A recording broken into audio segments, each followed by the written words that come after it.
As COVID 19 continues to take its toll on the people of India, with hundreds of names now on the list of those who have died, NewsFileOnline.in speaks to Dr. Shiv Joshi, a foot soldier and convener of the Junior Doctors Network of the Indian Medical Association, or IMA, on where the country has scored and where it has faltered, putting in danger the very lives of doctors and healthcare workers who are India's army in its war against COVID. Listen in. Joshi? Yes, sir. Now, Yes, sir. Yeah. how bad Yeah. is the situation? Tell me. Sir, are you asking about the state or overall? Like what I feel about the situation? State as in which? Maharashtra? In Maharashtra, sir, the situation is of course very bad. I would say that when it comes to doctors, right now there are a lot of issues, and different sections of doctors are actually facing different types of problems. So interns are having their problems related to their postings right now. Postgraduates, they are having concerns regarding their salaries not being given to them on time. Not just that, now most of the places we've tried to make sure that they receive all this PPE and everything, but still at certain places the workload is too high, and they'll be working for more than like 12 to 18 hours. At some places they're working for 12 to 18 hours at a stretch. That is there, and despite of all this, salary is not being given on time. That is one of the major concerns people are having. Also, I would say the protocols for quarantine, they are not uniform. Every hospital just takes their own decisions, and there is no common guideline of how and there were issues when healthcare workers came out to be positive. In certain places they were denied treatment in their own hospitals. So say Okay. Oh my God. this was a case in Mumbai only, and but the case that actually got our attention happened in Gujarat. That case happened in the cancer hospital, Gujarat Cancer Hospital, and we had around 4 or 5 residents. They tested positive from the same hospital, and the hospital didn't even take them inside for admission. And we had to talk, and the faculty who helped them was transferred. So a lot happened. You have to repeat that now. This happened in where did this happen? If I'm not wrong, it was a cancer hospital, but it was mostly Gujarat Cancer. It was called as GCI or GCRI, something like that. I can confirm the name. I can say a hospital in Gujarat. Yeah. A hospital in Gujarat. All right. And there were these residents who were working in the department there, and actually there was a story to it. Their head of the unit was informed about a positive case, who was a sister, a nurse, a staff there, and she was positive. After that, actually these residents, they wanted to get themselves tested, but even after repeated written applications, it was not done. When finally when it was done, after I think 2 or 3 times they had to write, and then one of the faculties helped them to get them tested. And once they got tested, around 3 or 4 of them came out to be positive. Okay. After this, the faculty who assisted them got transferred to another hospital. All right. And these residents were not allowed admission in their own hospital, and they were on roads. They were on roads for quite some time. When did this happen? This was, I think, it is recent. It should be past month only. Okay. Now, first of all, let me get your full name correct. You are Dr. Shiv Joshi, and you are with Mahatma Gandhi Institute of Medical Sciences. Institute of Medical Sciences at Varta. At Sevagram, Varta, yes. The city is Sevagram, our district is Varta, yes. Okay. Yes. Okay, 1 minute. And you don't, do you mind being quoted on this? No, I don't mind being quoted. But I can still get you, the actual fact and the news that was there. Yeah, the actual, if there is anything, if I was unable to recall it correctly. But then this was an incident there, in Gujarat. But you are sure it was a hospital in Gujarat where this happened? Yes, of course, 100%, no doubt in that. Okay, now one more thing, one more question. Yeah. May I record this call and run it on my portal? I want people to listen to this. Is it okay? Or is that not okay? Then I won't. Yeah, I think that should be okay. Sir, like what this is about?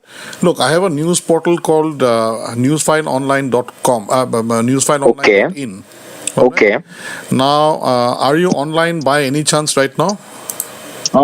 Yes, sir, I am online. Okay, then I will send you a link, which is the story we filed day before yesterday. That there have been SOP changes here in Assam. Okay. And Dr. Day was very worried about this. Okay. Because here, suddenly now they are beginning to follow 10 days of duty and 4 days of quarantine with an antigen test on the 4th day. Okay. And doctors being then sent home when I am told that the titer load is highest during from the 5th to the 14th day. Right. But what has happened is that they are not they are being sent home, and this is in COVID care centers. So just a minute, do you have WhatsApp on this number? Yes, sir. Okay. I have on this number. 1 minute. I am sending you the link so you know where I am calling from and you know who I am. Okay. My name is Pranab Bora. I am the editor of this portal. Prior to this, I was the resident editor with the Telegraph newspaper for the East and the Northeast. I quit that job about 1.5 years ago. Okay, sir. Now we have a very senior team of journalists who are part of this website. Okay. That's my introduction. I was just looking at the website. Newsfileonline.in, right? Yes. Okay. And on your WhatsApp right now, you will see a link on. I can see Rimi there. Yes. Yeah. Okay. Yeah. So that's who I am, and this is okay. So just to give you a background on what what we've done, and we file COVID stories every day. Now the doctor has today died. I am being told by my other reporter that he was being treated for typhoid at home. Okay. He was brought dead to the hospital. Let me ask you one thing, Dr. Joshi. How do you react to the fact that a doctor he was an ophthalmologist? How do you react to the fact that a doctor was being treated for typhoid at home and then he was brought dead to hospital? I mean, don't you think there is something wrong there? Of course, sir. I don't know the entire situation. Right. Though, if we look at it prima facie, it of course looks wrong. Something went wrong. Of course. All right. Yes. Okay. Now tell me this: across the country, what is okay? Since this has become an impromptu thing with you, your position with the Indian Medical Association Junior Doctors Network is what? Yes, as national convener. You are the national convener. Yes. Okay. Yes. Tell me this: what is because we were watching what Dr. Ganga Khedkar was saying from the ICMR that after the initial lockdown, when he was speaking to the print, which is about 2 months ago, he said the waves will now be smaller, but the infection waves will now be smaller, but the way it turns out, the disease seems to be peaking in India now. Am I correct? Of course, yes, sir. And towards that, actually, I would like to add something. We have Dr. Pradeep Deshmukh from AIIMS Nagpur, his Dean of Research there. All right. And he did a prediction. So that was in a very informal platform. It happened just like our discussion happened just on WhatsApp. He has not published it anywhere. Okay. But then he sent us his estimation of peaking for the infection, which was 31st July. Okay. Yeah, and if I remember correctly, this is exactly what we are seeing right now. Till 31st July, we are expecting a rise in number of cases across the country. Okay. And only after that, maybe in another 3 or 4 months, it will start. I particularly feel that I actually believe in that particular model. At like 31st July would be the peak. The way we are seeing right now, the cases, the way they are rising right now, I'm made to believe that. Yes. And so, what happened to all this thing that we have flattened the curve? Unlike under other countries, India has bucked the trend. Sir, I feel we have what we have done is we have delayed the peak for some time. Okay. And if this has if we did not do it earlier, we might have not got this breathing space that we had for quite some months now. Okay. That is what I feel. So in this breathing space, what did we achieve? I think if it had been without this breathing period, we would have been overwhelmed with a lot of cases in a very short amount of time. What we saw actually is that we still are having lots of cases coming in, but there is a pace to it. I mean, the cases are coming daily, they are increasing daily, but we have got this some phase where we were able to train our doctors. We were ready, mentally prepared that such a thing is there, and we didn't have to react out of our impulses, and we were almost prepared for this. I think that breathing period helped us do that. And the breathing period is what we also use to set up infrastructure. Am I correct? Yes.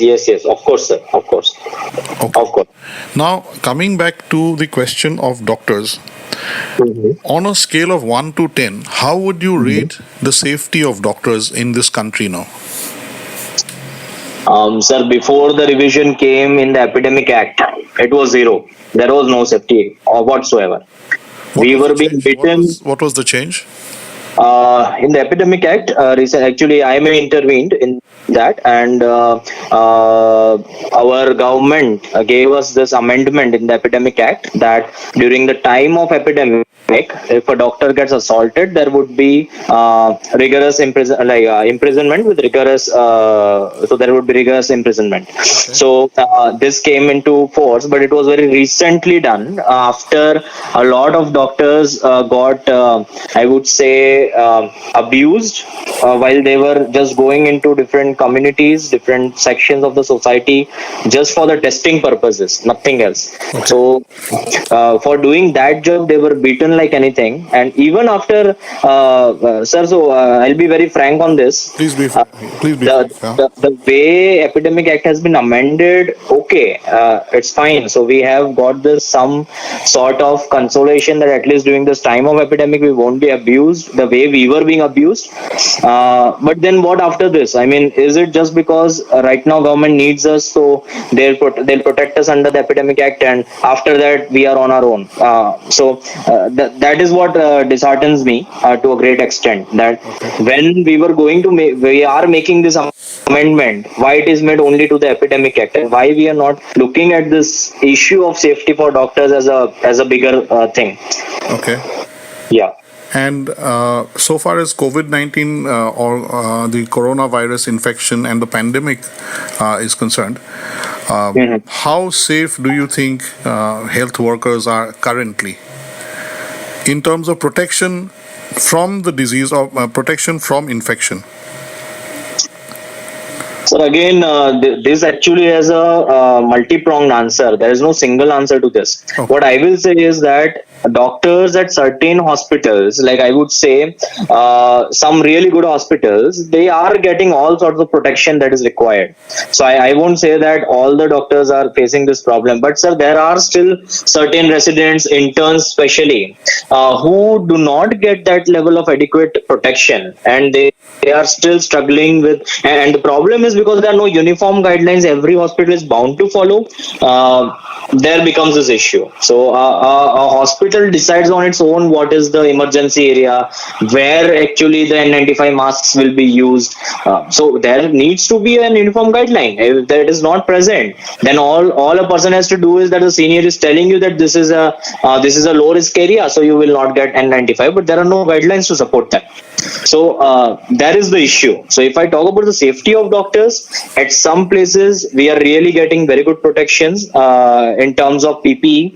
But when it comes to the security of the hospital, when it comes to being beaten up if something goes up and down with absolutely no fault of ours, it is absolutely zero, sir.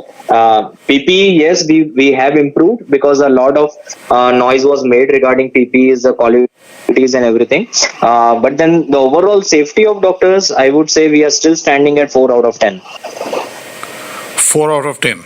Yes, of course, sir. And the safety of other health workers such as cleaners, nurses, janitors?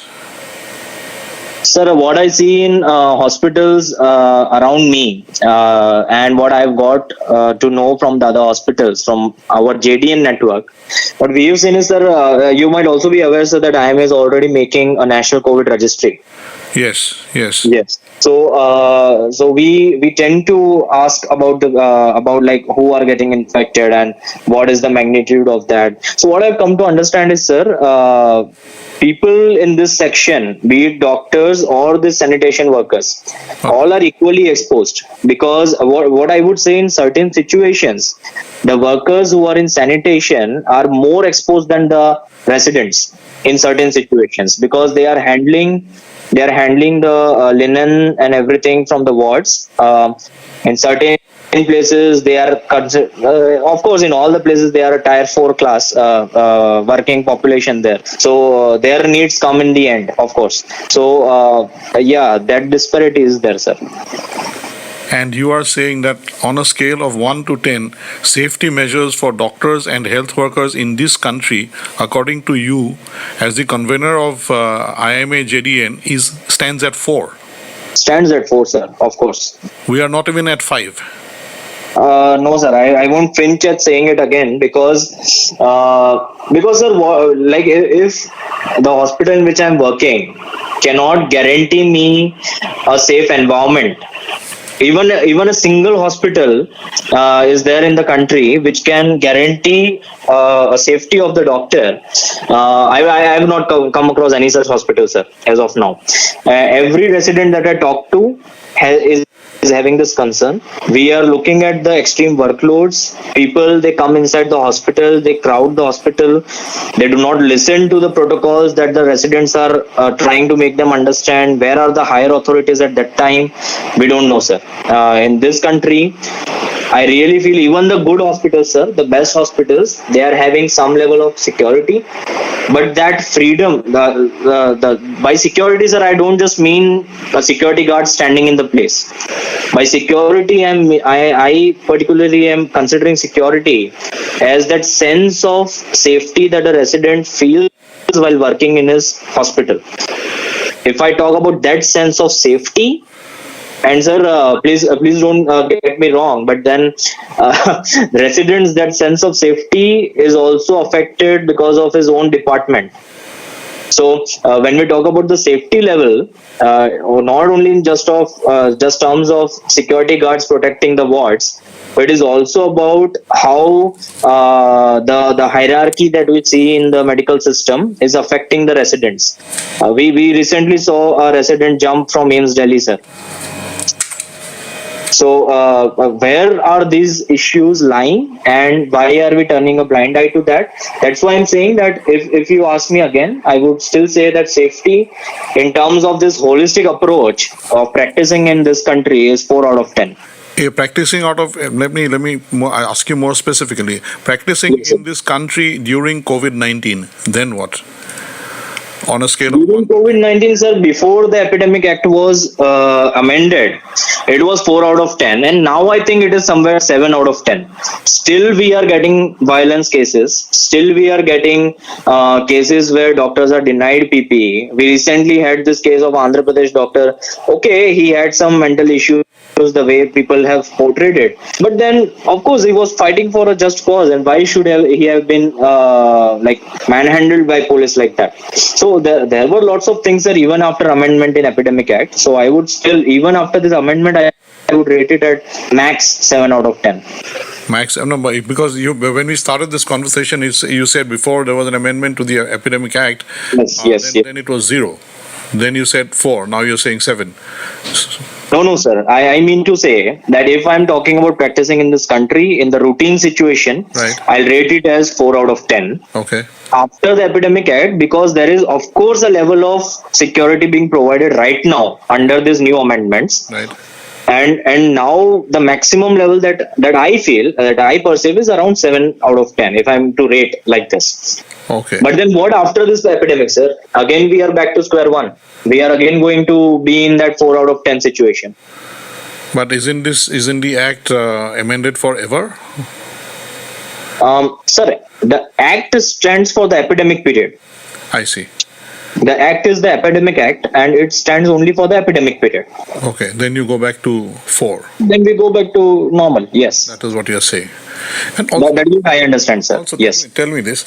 According to the ICMR, the Indian Council of Medical Research, which is supposed to be leading this war against COVID-19 in India, there were protocols, isn't it? Are there no stated, and very, very self-explanatory protocols that tell you exactly how long a doctor should work, how long that doctor should be quarantined, and then how long that doctor should be on leave?